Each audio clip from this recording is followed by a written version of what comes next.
Assalamualaikum warahmatullahi wabarakatuh. Jumpa lagi bersama saya Adi di channel Ngulik Sejarah.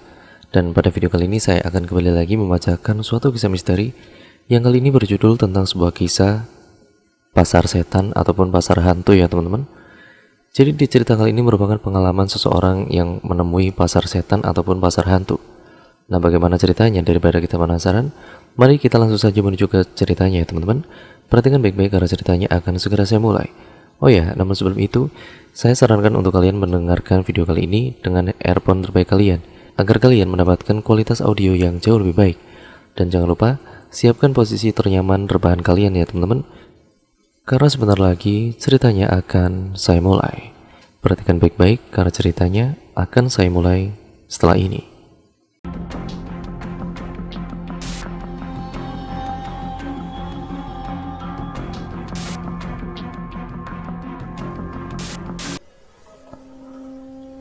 Gerobak yang aus yang sudah dilupakan pemiliknya setiap hari terpanggang di bawah terik matahari.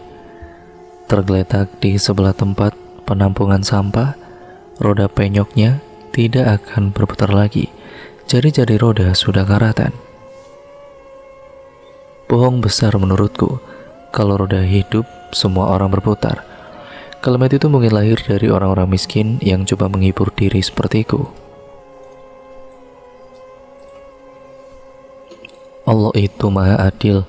Kadang kita cuma ngukur kebahagiaan orang dari hartanya, padahal kita tidak pernah tahu kalau ada nikmat lain yang sudah Allah cabut dari dia. Itu hanya kalimat penenang saja. Aku tersenyum miring menatap roda gerobak yang ada di depan bangku kayu tempatku duduk sekarang. Lalu kemudian menenggak habis air putih bekal dalam botol di genggaman. Usai nguli seharian di gudang gula pasir milik Cik Neni, seperti biasa aku rehat sejenak di depan area parkir pasar. Di tempat inilah setiap hari aku mengais rezeki. Tubuh kurus berototku sudah basah oleh keringat. Pematik api ku nyalakan menuju sudut rokok di mulut, mengisapnya dalam-dalam hingga membara, lalu kemudian meniupkan asap putih sembari mendongak. Kalau dari nenek moyang sudah miskin, susah dirubah. Gerutuku pelan, mengusap rambut yang mulai panjang melewati telinga. Bagi rokoknya satu coy. Alan, kawan satu profesi, ikut duduk di sampingku. Tersenyum kecut ku sodorkan bungkus rokok yang sisa 2 batang. Buat sesama budak rokok pantang pelit berbagi, biarpun sesama kere. Aku duluan cabut Lan. Ku angkat pantat dari bangku panjang, tempat kongko para buruh pasar. Aku mendengus sembari mengulungkan handuk kecilku yang bau kecut itu ke leher. Sepasang tungkai panjangku melenggang santai keluar area pasar induk. Lapak-lapak pedagang sembako yang ku lalui sudah banyak yang tutup. Dari jauh kulihat Pepeng si tukang parkir pasar berjalan terbincang-bincang sambil meniup nyaring peluitnya, memberi aba-aba pada satu mobil box yang baru datang memasuki area parkir. Miris setiap melihat kawanku itu. Pepeng cacat permanen. Setahun yang lalu, sebuah mobil tanpa sengaja menabraknya. Usut punya usut, pengemudi mobil itu perempuan kaya yang lagi belajar nyetir. Kompensasi yang diterima Pepeng hanya perawatan rumah sakit, iming-iming jaminan hidup, tuanya itu pun isapan jempol belaka. Orang kecil macam Pepeng bisa apa? Ujung-ujungnya pasrah terima nasib. Pulang bro. Masih sempat Pepeng menyapaku saat jarak kami tidak begitu jauh. Aku hanya tersenyum miring, mengangkat tinggi telapak tangan ke arahnya. Angin sore berhembus lembut. Kususuri trotoar berpaving di sisi jalan arteri menuju lorong sempit kontrakan rumahku. Berjarak setengah kilo dari pasar, menghabiskan sisa rokok di tangan. Sendirian aja tur? Sapa seseorang yang berdiri di sisi jalan. Iya, sautku tergagap masih dengan napas tersengal, menoleh padanya. Dia berdiri dekat pohon kersen, samping tiang listrik. Apa kabar? Tanyanya lagi. Mataku memicing, menahan silau matahari yang tepat di belakang tubuhnya. Jarak kami hanya 3 langkah. Siapa ya? Aku balik bertanya, merasa tidak mengenalinya.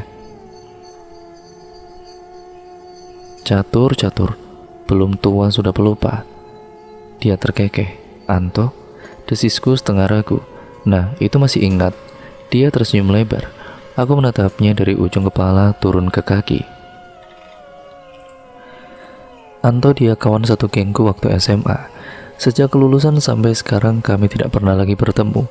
Kabar terakhir ku dengar Anto ikut ibunya pindah ke Jakarta. Setelah orang tuanya bercerai, lihat penampilannya sekarang. Badannya tidak lagi kerempeng, mukanya lebih dewasa. Kemeja lengan panjang serta celana hitam itu cocok sekali dengan kulit putih Anto.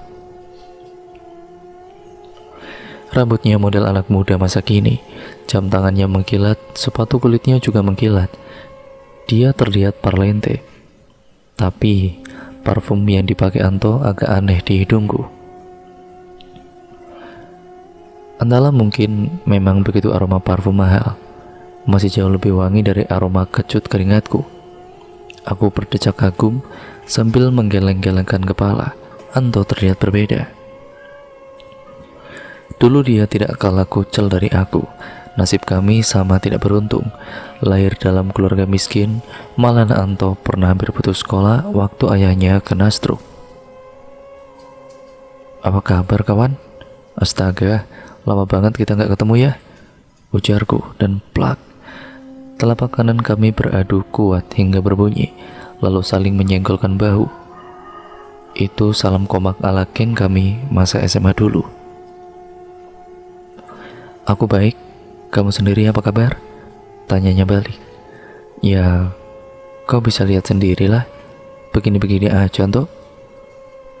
Anto tersenyum tipis menatap jauh pada deretan gedung pencakar langit di seberang jalan arteri. Sepertinya nasibmu sudah berubah, Anto. Kerja apa kamu sekarang? Adalah, jawabnya singkat. Weh, rahasia nih. Kutinju pelan bahunya. Kalau mau, kamu ikut aku saja, ujarnya sembari menoleh padaku. Bilang dulu kerjaannya apa? Maaf men, kalau jualan sabu, ya aku gak mau. Aku mengangkat telapak kanan di depan dada. Mending hidup susah daripada ujuk-ujuk masuk penjara, tembakku belak-belakan. Sembarangan kamu itu, bukanlah. Aku jualan sate, sautnya datar. Anto tidak tersinggung. Dia sudah hafal mulutku memang tidak ada remnya. Wih, keren. Mataku melebar menatapnya. Kamu buka warung sate? Nanti aku jelasin. Coba kamu lihat mobil warna silver itu. Tangannya menunjuk sebuah mobil merek ternama, model double cabin yang terparkir di bahu jalan. Kenapa tuh mobil? Keningku mengernyit. Itu mobilku Tur. Anto menepuk pelan dadanya. Buset, yang bener tuh. Mulutku membulat. Terus ngapain kamu di sini? Sengaja nungguin kamu lewat. Tadi aku nyari kamu di rumah gak ada. Tebakanku benar, kamu bakal lewat jalan ini. Aku mau ngajak kamu kerja. Kapan lagi dapat kerjaan enak? Aku bosan ngulit gudang terus. Remuk rasanya tulang punggung setiap memanggul karung-karung gula yang beratnya minta ampun itu. Besok pagi jam 7 aku tunggu kamu di sini. Siap, deal kalau gitu. Anto tampak tersenyum puas. Ku antarkan dia memasuki mobil silver model double cabin itu. Lagi-lagi aku dibuat terkagum dengan interior di dalam mobilnya. Anto sudah tidak lagi dipandang sebelah mata. Kamu akan segera nyusul punya mobil juga, Tur. Anto sudah duduk di depan kemudi. Tidak usah muluk-muluk. Kau kasih UMR sudah berbunga hatiku. Beres, ujarnya sembari memutar kunci kontak mobil hingga mesin segera menderum. Kupandangi badan mobil milik Anto sampai mengecil lalu menghilang ditelan arus lalu lintas. Teori tentang roda yang berputar sepertinya berlaku pada Anto, entah denganku. Di pagi hari mulutku bersiul-siul lagu ambiarnya almarhum Didi Kempot. Rambut masih basah, ku sisir berulang-ulang. Miring ke kanan, miring ke kiri. Senyum-senyum sendiri menatap diri sendiri di cermin. Bakal naik mobil. Hari ini mesti tampil keren nih. Celana jeans warna biru pudar, juga kaos oblong abu-abu burik, sudah melekat di tubuh atletisku. Nggak ke pasar hari ini. Bu Kimin, ibuku, keluar dari dalam membawa sekeranjang cucian, lalu kemudian memindai anaknya dari atas ke bawah. Sadar kalau penampilan kali ini beda. Seragam kerja yang biasanya kaos buntung sama celana selutut. Enggak bu, ada proyek sama teman, sahutku. Dia mulai menata alas di atas lantai, siap menyetrika. Bu Kimin kerja di laundry punya tetangga. Setrikaan sering dikerjakannya di rumah. Setelah salim sama ibu, aku segera keluar dari rumah. Bapak masih belum kembali dari masjid. Aku tidak sempat pamit. Pak Kimin kerjanya merebut masjid dari zaman Orde Baru sampai Orde Milenial. Anaknya cuma satu, badung luar biasa. Selain Anto, aku punya dua lagi teman geng SMA, Ruslan dan Jabri. Kami 4 sekawan yang merasa senasib, terkucil dari pergaulan karena miskin. SMA Negeri 10 sebenarnya termasuk sekolah favorit. Kami berempat hanya kebetulan saja bisa masuk di sana. Entah apa yang dialami Japri selama kami putus komunikasi. Lebaran tahun lalu saat aku silaturahmi ke rumahnya, sebuah kabar mengejutkan ku terima dari ibunya kalau Japri masuk rumah sakit jiwa. Tidak banyak informasi yang bisa ku gali tentang penyebab sakit jiwa Japri. Ibunya terkesan menutup-nutupi. Selentingan ku dengar kabar kalau Japri ketergantungan obat. Nasib Ruslan jauh lebih beruntung. Meski dulu sama miskin, dia punya otak paling encer di antara kami. Saat ini kehidupannya melesat naik bak sebuah roket. Dia lulus dari perguruan tinggi dengan beasiswa. Teman kami itu sekarang sudah jadi pegawai ASN di sebuah kantor pemerintahan. Sebenarnya aku dan juga Ruslan sering bertemu. Kami terhitung masih tetangga dan entah dia memang tidak melihatku atau dia enggan berteman dengan gembel macam aku. Ruslan terkesan buang muka setiap kami berpapasan. Dan aku harus tahu diri siapa aku. Hanya butiran debu dalam rebahan rengginang. Anto sudah menggeber mobilnya ke arah luar kota, memasuki jalan tol dengan kecepatan tinggi. Kemana kita tuh? Cari bahan segar buat jualan, sahutnya dan aku manggut-manggut.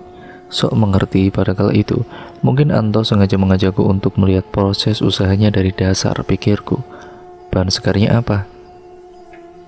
Daging, bumbu, dan lain-lain, ujarnya sambil matanya tetap fokus ke arah jalan. Wah, hebat, kamu beli dagingnya langsung dari kandang. Berarti bahannya harus benar-benar fresh ya. Pantas mobilmu double cabin, bakal ngangkut banyak dagingnya toh.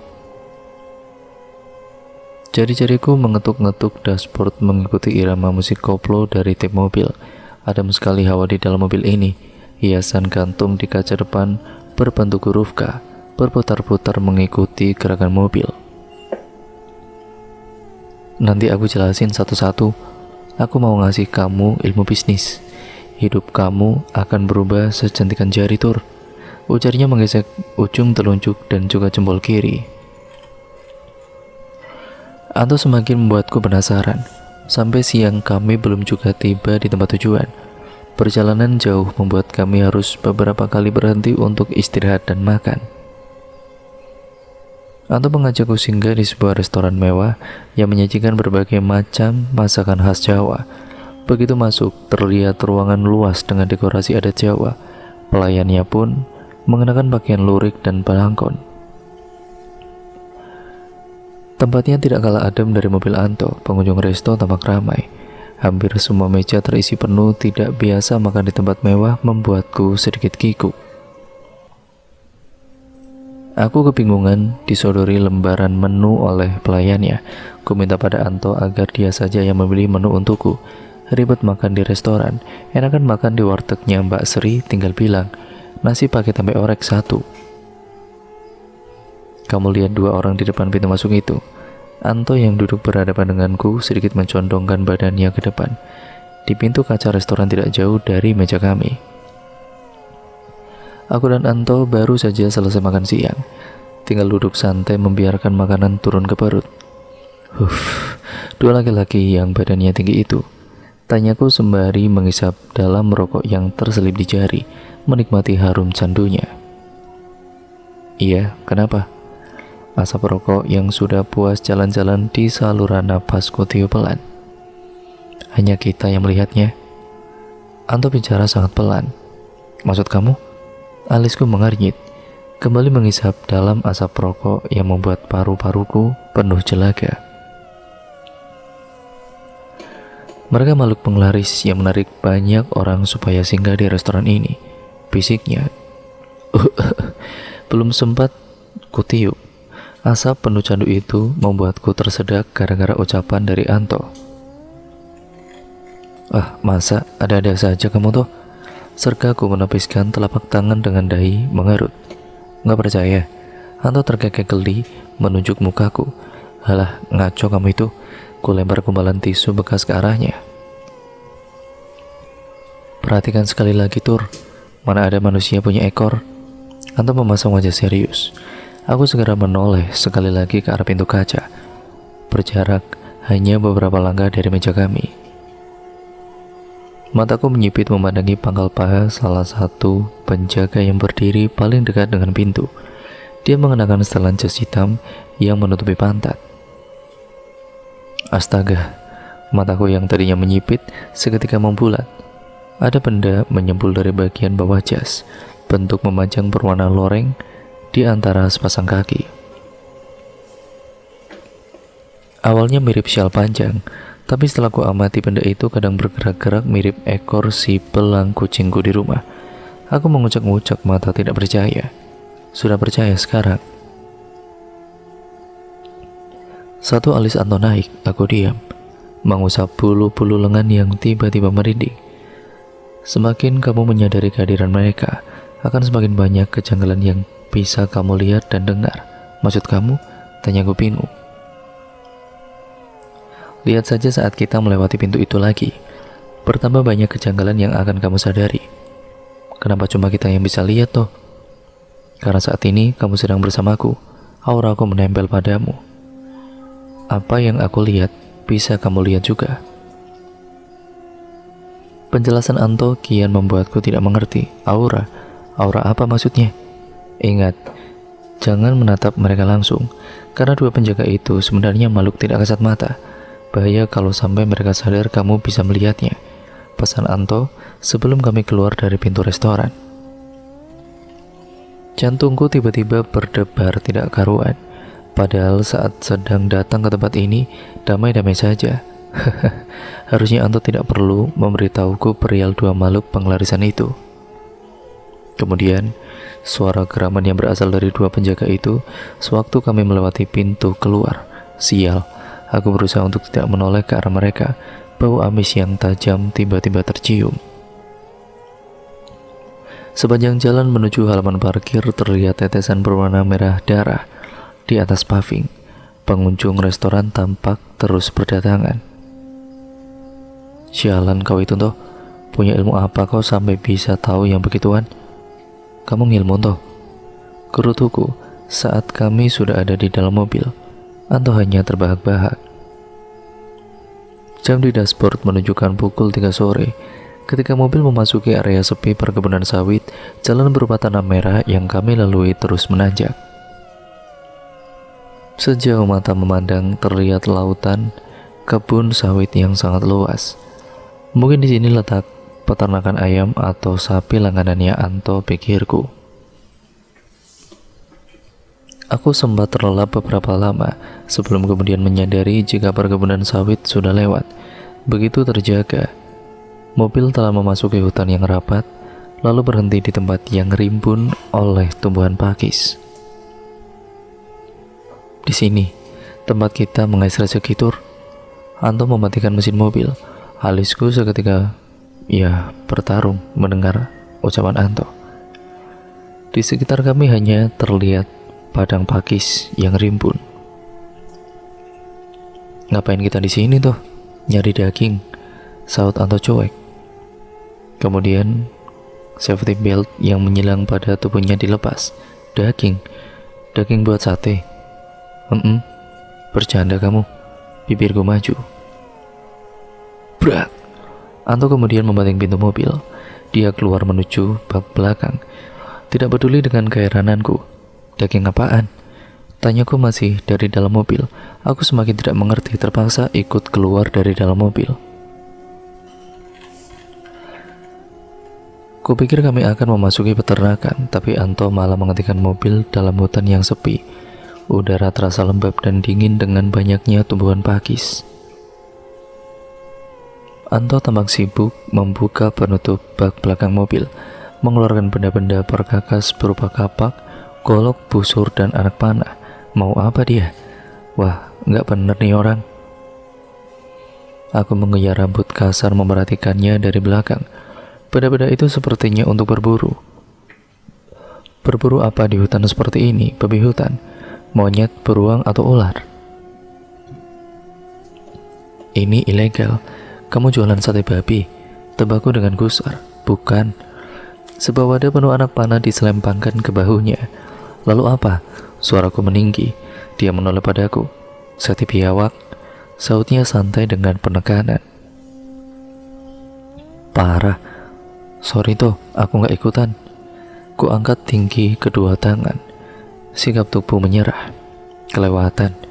Jadi orang yang makan sate di warungmu itu kamu kasih daging biawak. Sadar gak sih kamu tuh? Cercosku benar-benar sangat ngegas. Catur. Sate yang kujual bukan untuk orang biasa. Catusnya sembari merapikan lagi penutup bak mobil. Dijual sama siapa? Sama monyet. Memangnya monyet punya duit buat beli? Aku menjauhinya, duduk di atas kap mobil dengan wajah kecewa. Tahu begini mending aku nguli di gudang di pasar. Ah, nyesel aku tuh ikut kamu kalau begini. Keluhku menggeleng-gelengkan kepala. Kamu gak akan menyesal kalau lihat hasilnya. Anto menaruh perkakasnya yang lain di atas kap mobil di sampingku sebentar. Ujarnya sembari meraih tas lembang yang tergeletak di jok depan, meletakkan tas di depanku. Resleting tas ditarik bergeser. Nih lihat, ujarnya sembari membuka lebar tas kulit warna hitam itu. Mataku seketika membelalak melihat uang merah bergebok-gebok di dalamnya. Tidak pernah aku melihat uang sebanyak itu. Uang di dalam tas ini tidak sedikit, Tur. Ada ratusan juta. Aku menelan ludah dengan takjub. Belum lagi yang ini. Tangannya merogoh beberapa batangan warna kuning berkilau seukuran permen dari saku samping tas itu. Itu emas. Uang dan emas ini akan kubagi dua dengan kamu, asalkan kamu membantu pekerjaanku sampai selesai, tegasnya dengan tatapan lekat. Dibagi dua. Aku menelan ludah lagi, membayangkan banyaknya uang yang akan kubawa pulang. Bu Kimin pasti sangat senang. Paham gak? Aku mengangguk pelan. Anto terkekeh menang menyaksikan wajah cengokku. Ternyata uang bisa mengendalikan segalanya. Oke, tugas kamu sekarang mengerjakan apapun perintahku.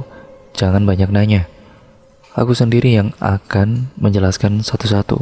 Deal nggak? Deal. Tunggu apa lagi? Ayo kerja, ujarnya sambil melangkah mendahuluiku. Dengan patuh ku buntuti Anto dari belakang. Aku berada 10 langkah di belakangnya. Menurut Anto, sehari sebelumnya dia sudah banyak meletakkan umpan untuk mengundang kedatangan biawak-biawak itu. Dengan gesit ku tangkap satu tongkat kayu yang baru ditemukan Anto di sekitaran kakinya. Buat jaga-jaga, kalau ada ular, ujarnya terkekeh. Sialan. Atau masih ingat kalau ular hewan yang paling kutakuti? Karena dilarang banyak bertanya, aku mencoba untuk menebak-nebak.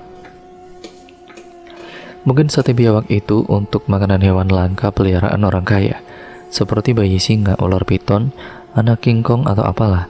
Saat ini, itulah yang paling masuk akal menurutku. Anto berjalan dengan langkah pasti di depanku. Aku terus mengawasi. Baju dan juga pakaiannya masih sama dengan yang kemarin. Setelan kemeja dan celana hitam, modelnya pun benar-benar sama. Keningku mengernyit memperhatikan baju Anto. Jangan-jangan dia tidak ganti baju dari kemarin, tanya Anto menyibakkan rimbunan daun pakis setinggi dada. Dari gerak-geriknya terlihat kalau dia sudah mahir dengan pekerjaan ini. Tidak ada sedikit pun keraguan di wajahnya. Berbeda jauh denganku.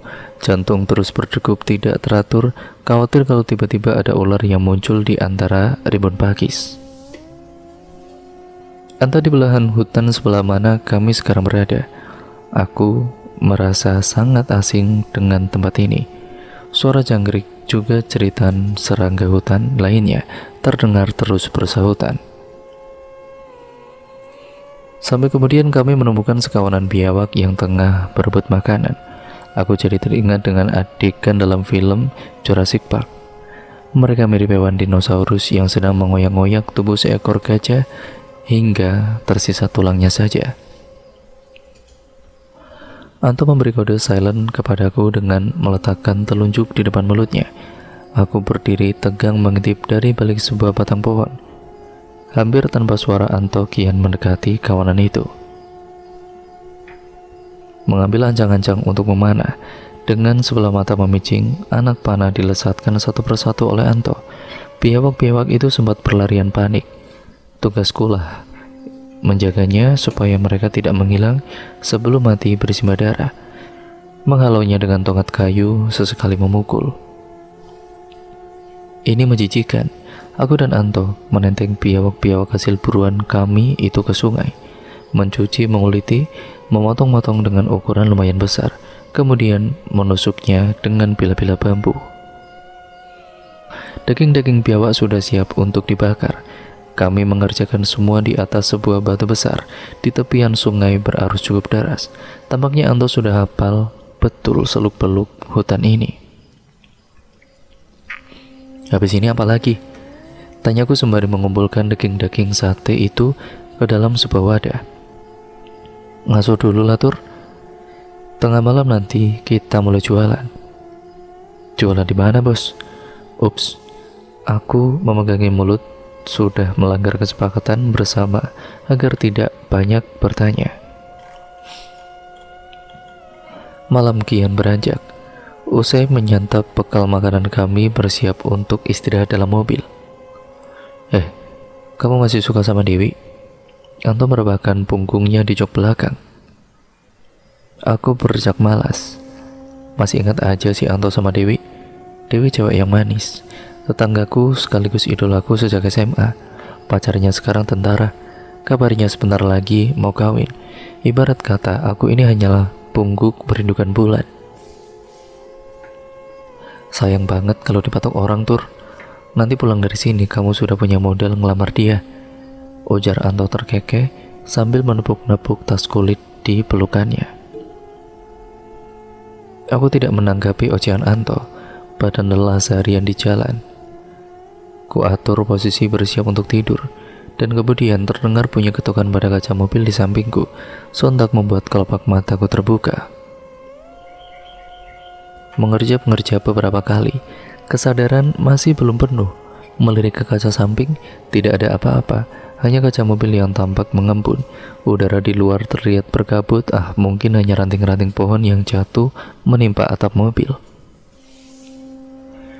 Aku menoleh pada Anto yang tampak pulas tertidur di bangku belakang. Aku sendiri ada di bangku depan. Di luar sangat gelap, cahaya bulan tertutup oleh rimbunnya pepohonan.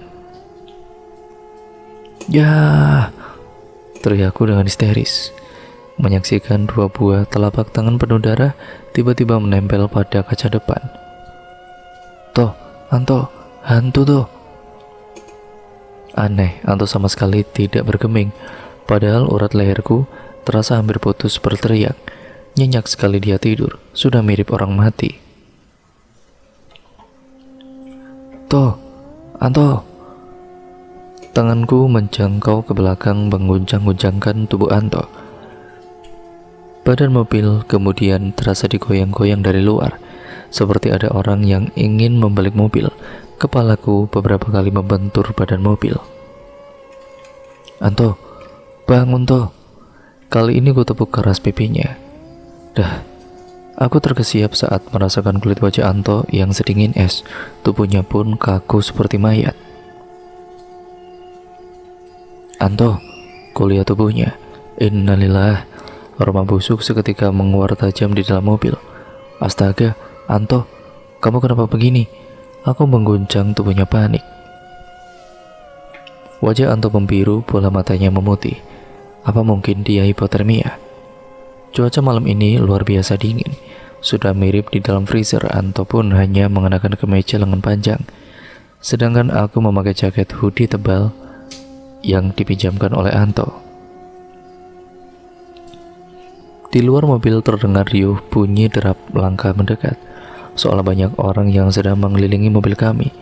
Tapi aku tidak melihat apa-apa, kecuali bekas telapak tangan pada kaca depan yang merah darah. Aku harus melakukan sesuatu pada Anto. Kalau dia hanya hipotermia, tubuhnya harus lebih hangat. Ku lepas jaket untuk menyelimuti tubuhnya. Telapak kaki Anto bergantian ku gosok dengan telapak tanganku sampai terasa panas. Masih tidak ada reaksi. Tubuhnya masih kaku, tidak bergerak. Apa perlu resusitasi? Pijat jantung? Aku bingung. Toh jangan begini toh. Ku kuncangkan kuat-kuat kedua bahunya. Kepalaku mulai terasa pening karena mobil tidak berhenti bergoyang. Apalagi ada bau busuk yang entah dari mana berasal, bikin perut mual. Apa bau ini dari daging biawak yang kami simpan dalam mobil? Kian lama kurasakan guncangan mobil bertambah keras. Sekuat tenaga aku berpegangan pada jok. Tubuh Anto sudah terbanting-banting tidak karuan. Dan jedar. Wah, aku berteriak sejadi-jadinya. Badan mobil berguling-guling dan akhirnya terbalik. Entah makhluk apa yang mengerjai kami. Untung saja semua pintu mobil dalam keadaan terkunci. Belum lagi aku berhasil menguasai keadaan. Terdengar suara teriakan perempuan melengking di luar sana. Lengkingannya terasa sangat dekat. Kedua tanganku spontan menutupi telinga. Tidak lama kemudian wajah-wajah pucat bermunculan pada kaca mobil. Jantungku seolah berhenti memompa. Siapa mereka? Wajah-wajah tanpa ekspresi itu seperti kapas. Tangan-tangannya mencakari kaca mobil, seolah-olah ada yang sangat mereka inginkan dari dalam mobil ini. Aku kayak mereka inginkan, atau Anto, atau daging-daging biawak itu. Mulut mereka mendesis, sembari terus berusaha mencakar. Aku beringsut menjauhi kaca mobil, menatap satu persatu wajah pucat yang menempel pada kaca. Lalu mataku melebar saat menemukan satu wajah yang sangat kukenali. Anto, desisku terperangah.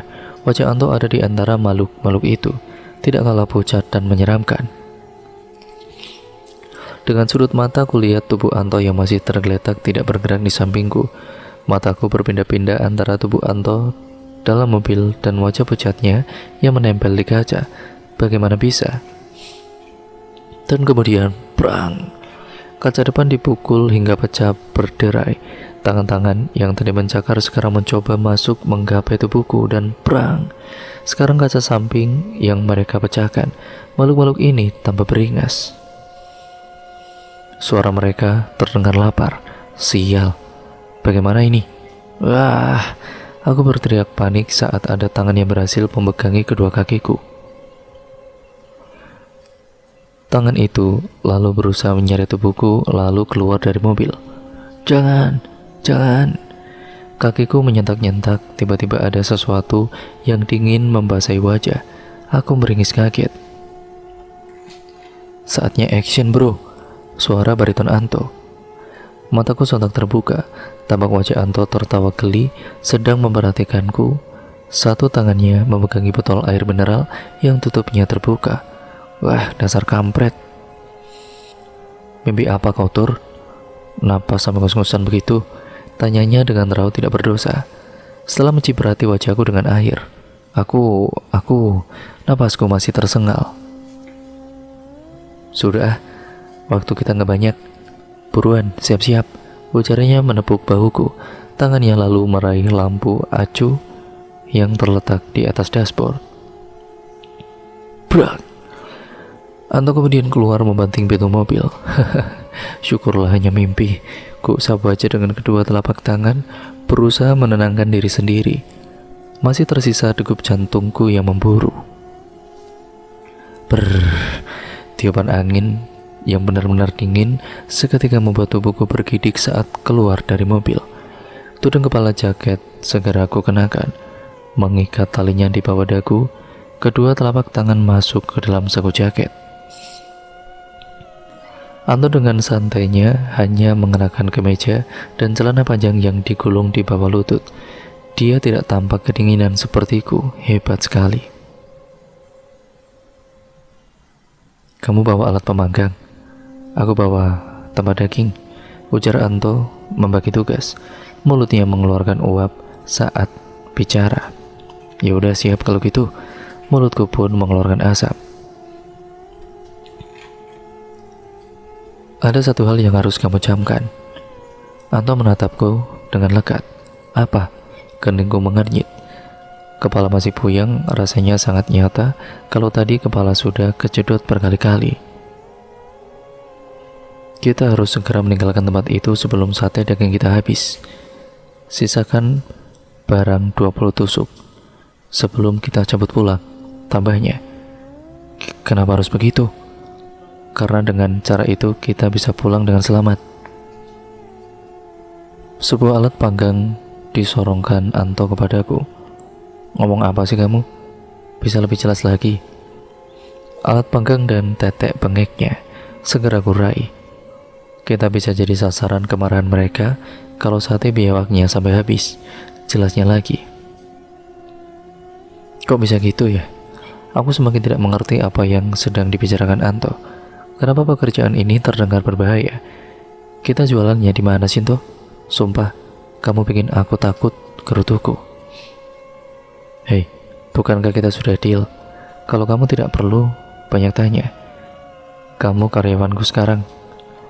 Aku sudah berani kasih gaji tinggi, ujarnya sembari berjalan cepat menenteng banyak bawaan. Satu tangannya lagi itu pun memegangi lampu. Aku kemudian mendengus, tergopoh-gopoh mengejar langkahnya. Mataku benar-benar nyalang menyapu sekeliling. Terbayang lagi wajah-wajah pucat yang ada dalam mimpiku barusan.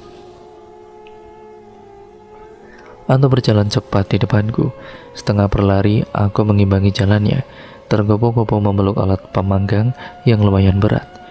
Kemana tujuan Anto pergi itu? Jalan terasa menanjak. Hutan yang kami masuki semakin gelap dan dingin.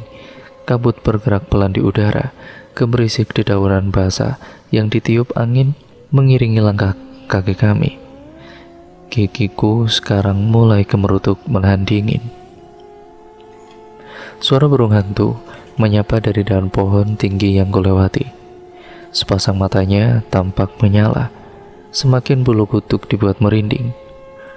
Ya bisa saja pohon-pohon besar yang kami lewati sekarang tempat tinggal hantu penghuni hutan.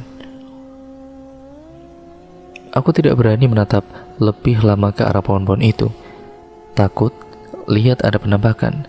Nyali si Anto sejak SMA tidak pernah kuragukan. Dia tidak pernah takut dengan yang namanya hantu. Entah memang dia pemberani atau memang tidak percaya dengan hal yang begituan.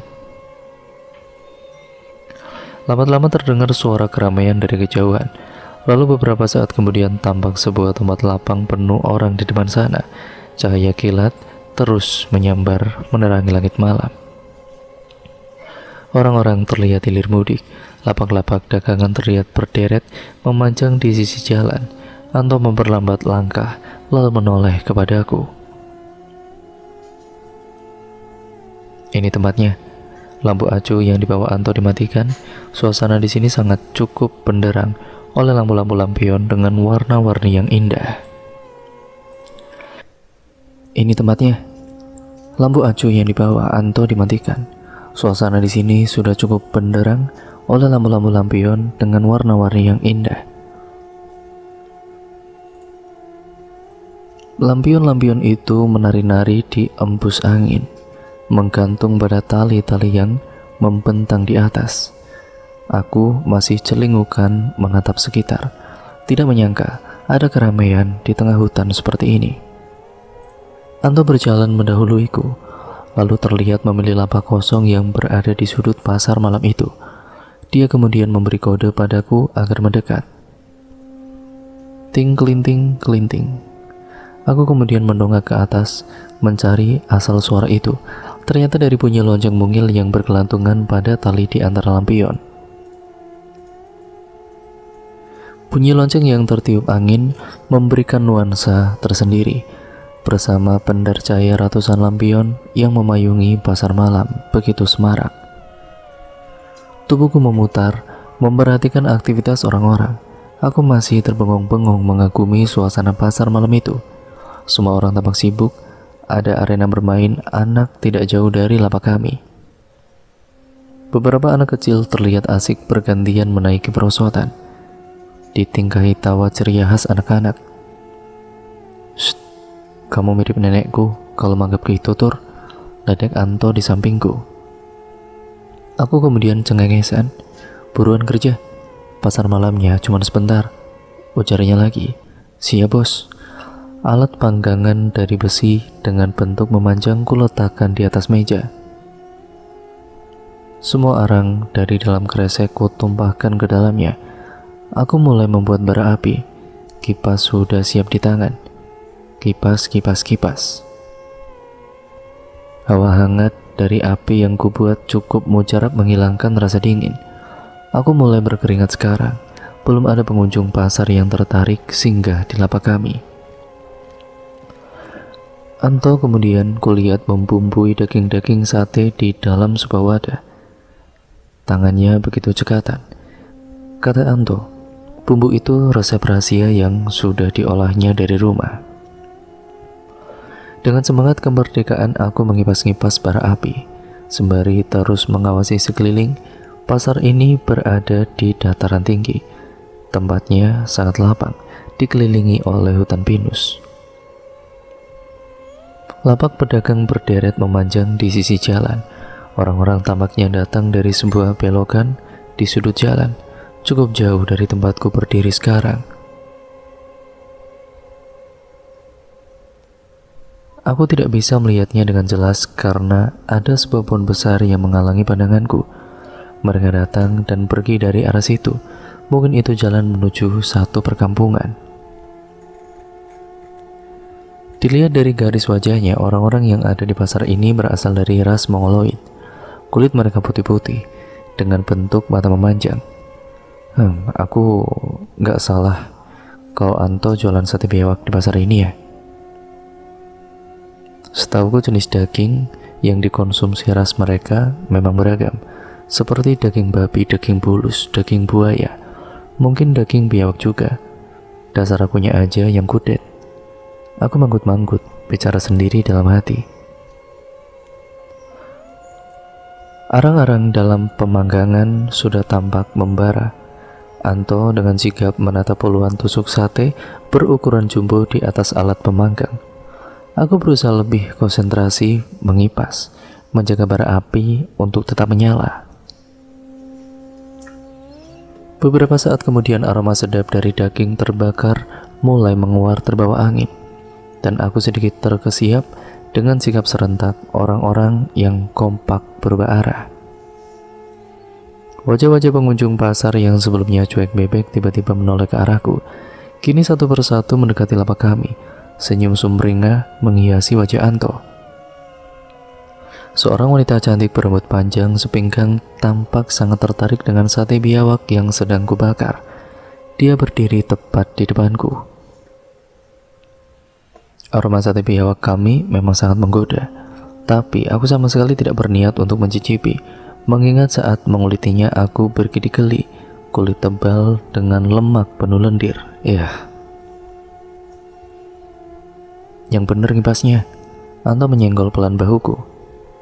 Gak usah gitu amat ngeliatin cewek, biasa aja. Fokus sama bakaran kamu. Jangan sampai hangus, bisiknya. Anjay, ganggu aja si Anto. Sabar ya, Neng, ujarku pada cewek itu sambil kedip-kedip genit. Alah, kebanyakan gaya si catur, gumam Anto sirik. Keinginanku untuk melepas kaos pun urung kulakukan. Sebagian sate sudah matang, aku memindahkannya ke atas ceper-ceper. Menatanya di atas meja, sate sudah siap untuk dijual. Silakan juragan, yang mau beli antri satu-satu. Anto membuka lebar kedua telapak tangannya, mempersilahkan orang-orang yang tampak berminat pada sate kami. Cewek yang tadi berdiri paling depan segera mendekati Anto, yang lain ikut antri di belakangnya. Walaupun penasaran, aku merasa tidak enak menanyakan tentang harga sate biawak itu pada Anto. Melihat banyak uang yang diperlihatkannya tadi padaku, pasti keuntungannya lumayan besar. Posisiku saat ini hanya karyawan Anto. Mulutku langsung membulat melihat cewek itu menyodorkan sesuatu yang tampak berkilau pada Anto. Setelah dia menerima bungkusan sate, Anto segera memasukkannya ke dalam tas lempang yang selalu menempel di tubuhnya. Tanganku mengibas-ngibas saat menyadari ada dua bocah laki-laki yang terlalu dekat dengan panggangan sate. Jangan terlalu dekat, dek, panas. Entar kena percikan apinya, tegurku pada keduanya. Mereka hanya menatapku tanpa dosa, tidak berusaha menjauh. Kedua bocah kembar itu sama-sama berkepala pelontos seperti Upin dan Ipin, tapi mukanya boros, tidak ada imut-imutnya. Jangan lupa sisain 20 tusuk, jangan sampai habis. Anto mengingatkanku lagi sambil melayani pembeli lain. Beres, sahutku meski dalam hati bertanya-tanya. Kusisakan 20 tusuk daging biawak di sudut atas panggangan dengan bara api kecil di bawahnya supaya tidak hangus. Untuk apa disisai segala? Kalau habis semua kan lebih bagus. Tapi terserah Anto lah, dia kan bosnya. Apa kata bos, anak bawang manut. Sebelah sana, kalau mau beli, ujarku pada dua bocah di depanku. Seraya menuju pada meja di depan Anto. Salah satu bocah meledekku dengan menjulurkan lidahnya. Ditambah matanya yang dibuat juling. Dasar bocah nakal. Bodoh amatlah kalau mereka sampai kena bunga api. Tanganku kembali mengipas-ngipas di atas sate. Penampilan bocah-bocah itu ganjil menurutku. Cuaca dingin, berangin seperti ini, keduanya bertelanjang dada, hanya memakai celana cancut mirip diaper. Aku curiga mereka kabur dari tempat penitipan anak. Pembeli terus berdatangan. Lapak sate kami laris manis. Di pasar ini tampaknya kami tidak punya saingan. Pedagang yang lain kebanyakan berjualan makanan yang sudah matang. Dagangan kami punya nilai tambah tersendiri. Hanya hitungan menit, ratusan tusuk sate kami hampir habis. Keringat bercucuran sekujur tubuhku. Aku kewalahan membakar sate. Anto kewalahan melayani pembeli. Biarpun capek, tapi hati senang luar biasa. Bisnis hari ini berjalan dengan lancar. Sudah waktunya cabut, bro. Mana sisa satenya? Ada. Tubuhku membeku beberapa detik melihat ke atas pemanggang yang sudah kosong. Mana sate yang kusisakan tadi? Jangan-jangan mataku mencari-cari dua bocah tadi. Lalu jongkok mengintip ke bawah meja. Buruan mana Tur? Kita mesti cepat. Suara Anto terdengar panik. Dicuri sama mereka berdua nih. Ujarku menuju dua begundal kecil yang duduk santai di bawah kaki meja menikmati sisa sate. Wah, cilaka. Kita mesti kabur sekarang. Cepat Tur, sebelum mereka marah. Desis Anto di telingaku. Kenapa mesti kabur? Kita cuma jualan, nggak salah apa-apa. Kami bicara bisik-bisik di bawah meja. Kemudian, meja kayu di atas kami diketuk-ketuk. Beli satenya. Suara besar seorang laki-laki. Mereka semua tidak seperti yang kamu kira. Ini pasar hantu, Tur. Mereka semua hantu, ujar Anto lagi. Hah? Mulutku segera dibekap Anto. Mana satenya? Suara laki-laki itu bertambah besar, terdengar tidak sabar. Gak usah berdebat. Kalau mau selamat, buruan kabur. Bersikap biasa, biar mereka tidak curiga. Segera lari kalau kamu lihat aku lari. Suara Anto terdengar gemetar. Bersikap biasa, dia memintaku bersikap biasa. Sedang wajahnya sendiri itu jelas sangat ketakutan. Yang benar saja Anto. Anto keluar dari kolong meja sambil satu tangannya mencengkram ke arah belakang kaosku. Mau tidak mau, aku ikut berdiri. Enggak, kan sebentar kita siapin, saut Anto terbata. Seluruh bulu kuduk berdiri semua dan seketika merinding menerima tatapan tajam laki-laki besar di depan kami. Tubuhku terasa menegang. Mereka semua sepertinya sangat menginginkan sate biawak, padahal sudah habis dikondol 2 bocah botak. Antrian di depan meja Anto itu masih panjang. Setelah aku perlihatkan tadi, kulit mereka ternyata bukannya kulit, tapi pucat seperti mayat. Sekarang, mata sebagian orang-orang itu mulai menyala. Apa mereka tahu kalau satenya habis? Kemudian aku menelan ludah, tubuh dingin gemetar. Tidak menyangka ternyata Anto segila ini. Bisa-bisanya dia sampai terpikir berjualan di sarang hantu seperti ini. Ini dari mana coba? Aku baru tahu kalau ternyata sate biawak makanan hantu. Satenya masih banyak Gan, jangan khawatir. Sebentar kami ambil lagi, ujar Anto bernegosiasi masih dengan tergagap. Dia yang sudah biasa menghadapi hantu saja sebegitu ketakutan, apalagi aku. Kakiku gemetaran luar biasa. Tiba-tiba kepingin kencing. Salah satu dari kalian harus tetap tinggal di sini. Mata laki-laki besar itu semakin menyala, mulutnya menggeram. Apa? Gawat. Aku dan Anto saling tatap. Percaya kan? Kami pasti balik lagi, bawa lebih banyak daging lagi kan? Ujar Anto pada orang itu. Maksudku hantu itu. Angin tiba-tiba bertiup tambah kencang. Bunyinya terdengar menderu, membawa dedaunan dan juga ranting kecil berterbangan. Lampion dan juga lonceng di atas semakin riuh bergoyang. Kemerincing bunyi lonceng tambah nyaring, membuat jantungku kian berdebar. Waspada Tur, desis Anto. Mereka mau apa? Daging kita. Anto bicara sangat pelan tanpa gerakan bibir. Astaga. Mereka yang tadinya antri di depan meja mulai bergerak menyebar. Sepertinya ingin membuat formasi untuk mengepung kami. Mataku membulat menyaksikan seorang perempuan bergaun merah yang berdiri di belakang, mengepakkan kedua tangan yang seolah 2 buah sayap. Tubuhnya kemudian melayang naik. Makhluk apa itu? Brak! Atau tiba-tiba mendorong alat pemanggang di atas meja yang penuh dengan bara ke arah makhluk-makhluk itu. Pungkahan bara api pun berhamburan. Mereka yang berdiri tepat di depan meja serentak berteriak kepanasan. Sebuah ledakan api yang cukup besar. Saat botol kaca berisi minyak tanah dilemparkan Anto ke arah arang yang masih membara, suara teriakan semakin gaduh. Buruan kabur, jangan lihat ke belakang. Sentak Anto seraya merenggut kuat kaos belakangku. Aku tidak mampu berkata-kata, segera mengikuti jejak Anto lari terbirit-birit. Kami lalu berlarian susul menyusul dalam kegelapan hutan, hanya mengandalkan cahaya temaram langit dan kilat yang menyala sesekali. Kemudian bunyi petir kian memacu laju adrenalin di aliran darah.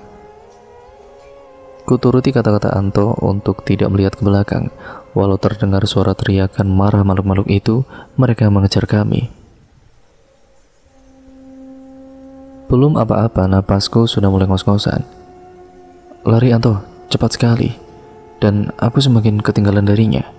Dia sudah tidak terlihat lagi di depanku. Aku kehilangan jejak Anto. Keadaan hutan semakin gelap, tidak terlihat apa-apa lagi. Anto menghilang. Anto, kamu di mana Toh? Tunggu aku, ujarku tersengal-sengal.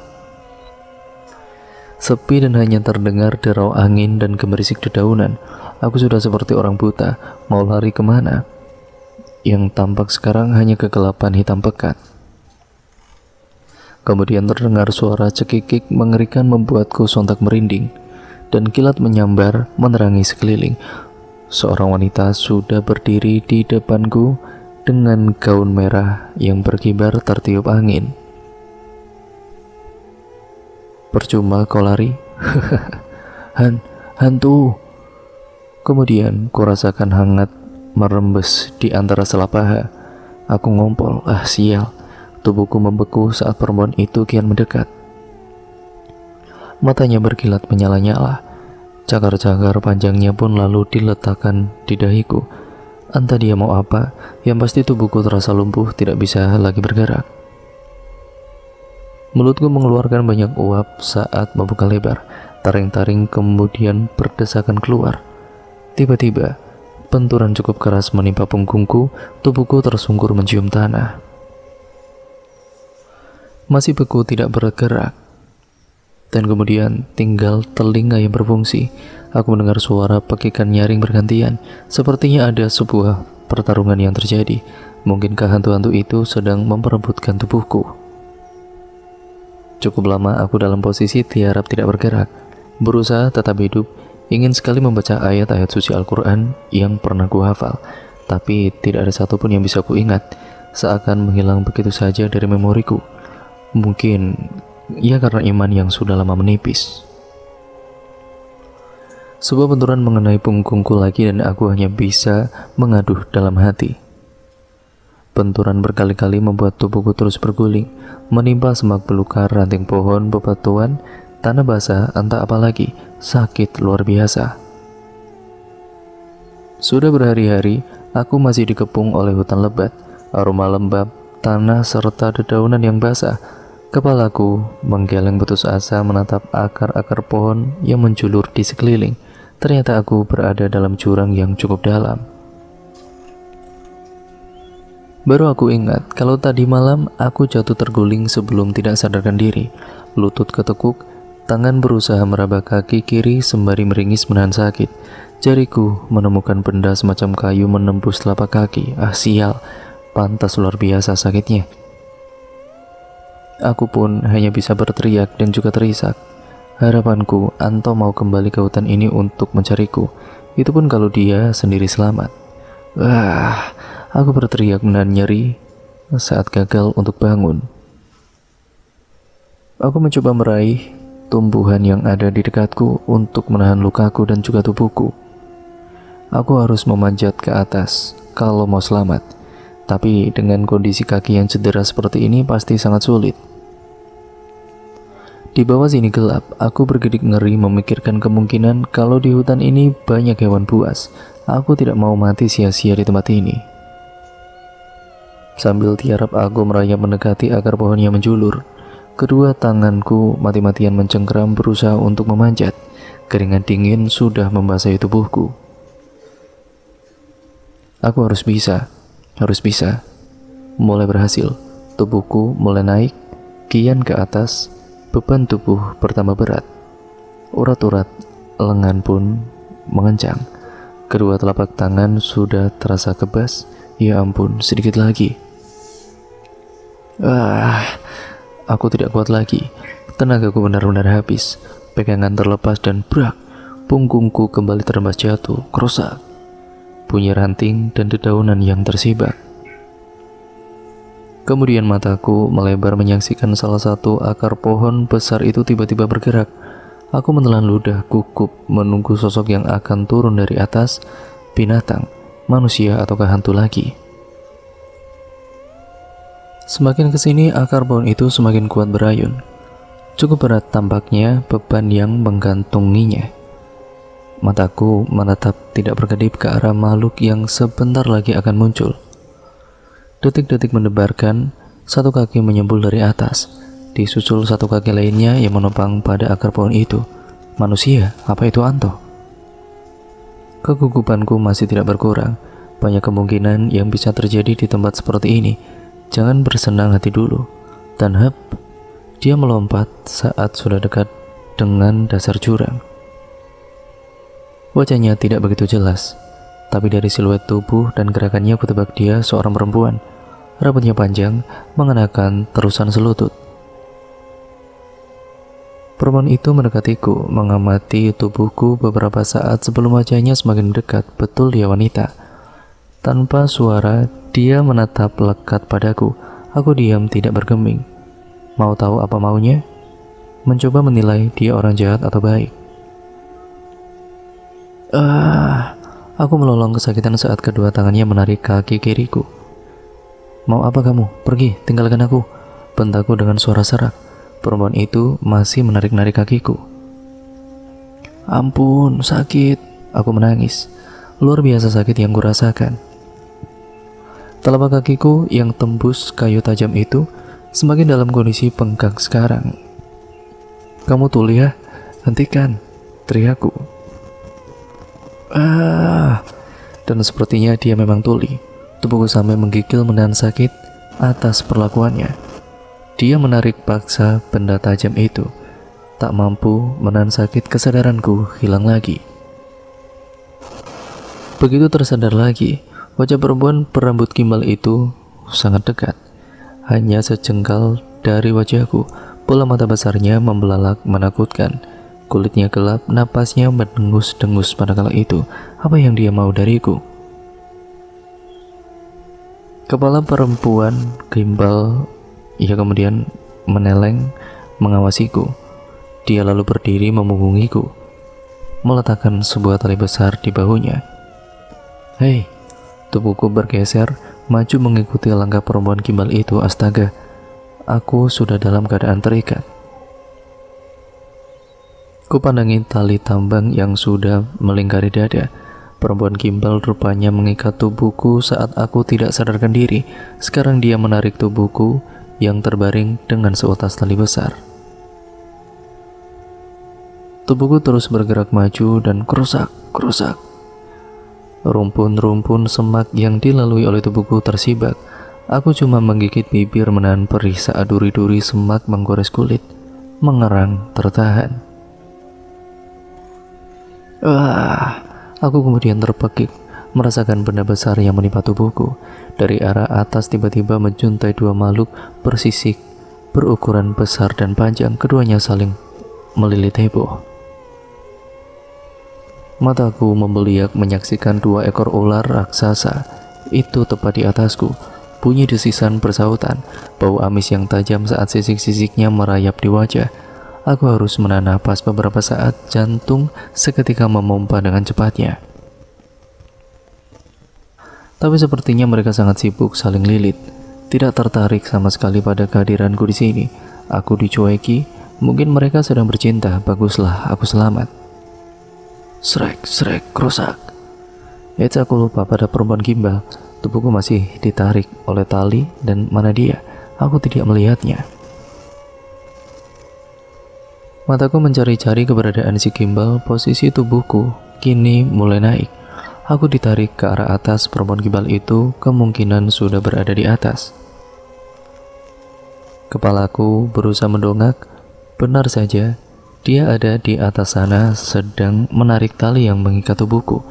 Sementara sepasang ular raksasa masih bergumul penuh birahi di tempatku tadi berbaring. Kini penampakan perempuan itu semakin jelas. Kulitnya sangat gelap, bola matanya selalu melotot. Tubuhku terus diseret hingga keluar dari dalam jurang itu. Srek. Tubuhku diseret lagi tanpa ampun. Kuat sekali perempuan ini. Kemana ini? Tanyaku parau. Tidak ada jawaban.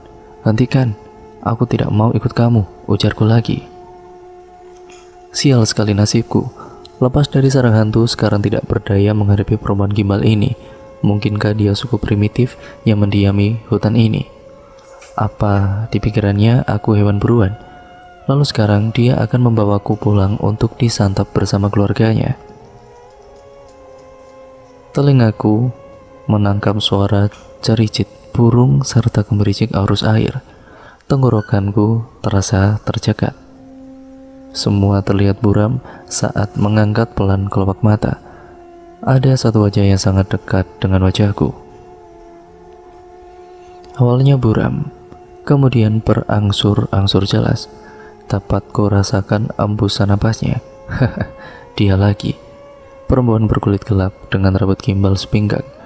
Mata bulatnya menatap lebar padaku, mulutnya menganga lebar. Mau apa perempuan ini? Ku tatap punggungnya yang menjauh. Dia mendekati sungai, aku kemudian terlolong-lolong melihat sekitar. Ini tempat yang berbeda. Hei, dia sudah mengeluarkanku dari jurang itu. Dan sekarang kami ada di dekat aliran sungai. Aku berusaha bangkit, menopang kedua sikut. Setengah duduk ku pandangi tubuh sendiri. Kaosku sobek, celana jeans pun koyak di sana sini. Banyak luka gores di sekujur tubuh. Jaket Anto masih terikat di pinggang. Bauku pesing bercampur amis. Kondisiku benar-benar kacau. Mataku kemudian terpaku pada kaki kanan yang sudah terbungkus rapi dengan sesuatu seperti dedaunan kering. Rasanya sudah meninggal. Tidak senyeri tadi, perempuan gimbal kembali lagi dengan kedua tangannya menangkup penuh air. Dia mau memberiku minum. Aku segera membuka mulutku. Segar sekali air yang mengucur dari tangannya. Bodoh amatlah dengan kuku-kuku panjang dan hitam itu. Yang penting dahagaku sudah terobati. Apa perempuan gimbal ini tidak jadi memakanku? Atau dia menunggu kondisiku lebih baik baru mulai mengoyak-ngoyak dagingku? Sepertinya aku salah menilainya. Kalau memang dia bermaksud buruk, tidak mungkin kakiku diobati oleh dia. Ya, aku rasa dia sudah mengobati kakiku. Rasa cenut-cenut pada bagian yang ditembus kayu sudah jauh berkurang. Kesimpulan sementara dia baik. Perempuan ini sudah menolongku. Semoga kesimpulanku itu benar. Terima kasih, ucapku terbata. Dia diam saja kembali menatapku tanpa ekspresi dengan sepasang bola mata besar itu serta mulutnya yang tidak berhenti mangap. Nama kamu siapa? Tanyaku. Tidak dijawab. Aku menghela napas. Aku catur. Maaf sebelumnya sudah buruk sangka sama kamu. Sia-sia diajak ngomong juga. Apa mungkin dia memang bisu atau tuli atau keduanya? Mataku memindainya, kulit gelap dan juga rambut gimbal panjang. Aku pusing sendiri memikirkan dari mana perempuan ini berasal. Bisa kamu bantu aku mau pulang. Aku masih belum putus asa mengajaknya berkomunikasi. Pertanyaanku tidak digubris, dengan cueknya dia menjauh meninggalkanku. Hei, kamu mau kemana? Tolong jangan tinggalkan aku lah. Sekarang aku mulai bergantung padanya. Tubuh perempuan itu sangat lincah saat memanjat pohon yang ada di sisi sungai. Melompat dari satu dahan ke dahan yang lain, lalu menghilang dari pandanganku. Si manis, aku akan memberinya nama si manis. Sayup-sayup terdengar suara orang berbicara dari arah sungai. Aku menajamkan pendengaran, masih terbaring lemah dekat sebuah batu besar di bawah rindang pepohonan. Tolong! Teriakanku tertelan bunyi arus air sungai. Atau suaraku terlalu pelan. Aku pun tidak bisa mendengar jelas suara sendiri. Susah sekali sendiri dan juga susah sekali berdiri seperti ini. Kedua lututku masih lemas. Aku merangkak menuju sungai. Arus sungai yang deras membawa perahu itu menjauh dengan cepat. Apes sekali. Si manis menghampiriku, entah dari arah mana datangnya. Bisa kau tolong panggilkan mereka? Ujarku padanya. Suara tanganku menuju ke arah perahu yang sudah terlihat mengecil. Dia hanya bengong, mirip anak kecil yang tidak mengerti apa-apa. Aku tidak bisa berharap terlalu banyak pada perempuan ini. Kupaksakan tubuh untuk merangkak mendekati sungai, tidak putus harapanku. Tolong, tolong, ujarku sembari terus merangkak. Terlambat, perahu itu sudah tidak lagi terlihat. Aku mengempaskan punggung kecewa. Semoga akan ada perahu. Semoga akan ada perahu lagi yang lewat. Bahuku ditepuk-tepuk oleh si manis. Dia menyodorkan beberapa buah pisang yang sudah menguning. Baik sekali perempuan ini. Rupanya tadi dia pergi untuk mencari makanan. Terima kasih, ku terima pisang itu. Di saat seperti ini, buah pisang pemberian manis, nikmatnya melebihi makanan apapun di dunia. Bapak benar, Aku memang manusia yang tidak pandai bersyukur. Kamu tinggal di mana? Tanyaku dengan mulut penuh pisang. Tidak peduli kalau tidak akan mendapat jawaban lagi. Mungkin dia manusia hutan macam Tarzan. Menunggu sekian lama di tepi sungai, aku harus menelan kecewa. Menyaksikan saat matahari kian tenggelam, berganti dengan kegelapan. Tidak ada satupun lagi perahu yang lewat. Aku harus melewati malam di hutan ini lagi. Si manis ikut duduk di sampingku, angin malam berembus cukup kencang. Jaket hoodie warna abu-abu milik Anto ku kenakan. Lumayan sedikit bisa menahan angin, meski ada beberapa bagian yang koyak. Hei manis, aku menoleh pada perempuan berwajah gelap bak kertas karbon itu. Bola matanya besarnya balas menatapku. Kalau aku bisa pulang dengan selamat, kamu kukawini, ujarku terkekeh geli. Mungkin kewarasanku sudah mulai berkurang saat ini, sampai berniat mengawini perempuan aneh macam si manis. Keluarga kamu tinggal di mana? Biar Pak Kimin gak usah nyari alamat, ujarku lagi masih terkekeh-kekeh. Mulut si manis kian bertambah mangap sampai ilernya menetes-netes. Kedua kalinya aku tidak sadarkan diri. Aku sangat terkejut melihat wajah seram dari wanita itu. Sampai singkat ceritanya, aku tersadar dan tubuhku ini terbaring di atas sambaran kerikil, tepat di tepian sungai. Bunyi arusnya semakin terdengar bergemuruh. Kemudian petir pun menggelegar dengan garang. Nyaliku seketika menggerut. Tes. Satu tetes air jatuh ke wajah. Lalu disusul tetesan lagi. Hujan deras kemudian mengguyur tubuh ringkihku. Si manis tidak kelihatan. Mataku berusaha menemukannya. Kemana dia? Astaga, airnya akan pasang. Aku harus segera naik ke tebing. Susah payah aku mencoba bangun dengan satu kaki. Air sungai dengan cepat naik. Sebagian tubuhku sudah terendam, semakin aku kedinginan. Allah. Tanpa sadar mulutku mengucap namanya. Nama yang sudah sangat lama sekali tidak terucap lagi. Terpincang-pincang menahan nyeri, aku berusaha menyelamatkan diriku menuju tebing sungai. Saat menungak, kulihat si manis ada di sana, berdiri di atas sebuah batu besar. Wajah cengonya menatap terpaku. Sama sekali tidak tergerak untuk menolongku, padahal aku sudah melambaikan tangan ke arahnya. Allah, kali ini aku meneriakkan namanya. Air bah yang sangat besar tiba-tiba datang menghanyutkan tubuhku. Saat ini aku benar-benar tidak berdaya menghadapi alam. Menggap-gap timbul dan tenggelam dipermainkan arus sungai yang sedang murka. Kadang membentur benda-benda keras, entah kayu, entah batu-batu. Wajah orang-orang yang kusayangi berkelebat satu persatu. Andai masih diberi kesempatan, aku akan membahagiakan mereka sampai kemudian aku tidak merasakan apa-apa lagi. Dan cerita pun akhirnya selesai sampai di sini ya teman-teman. Terima kasih untuk kalian semua yang sudah menyimak video kali ini dan cerita kali ini.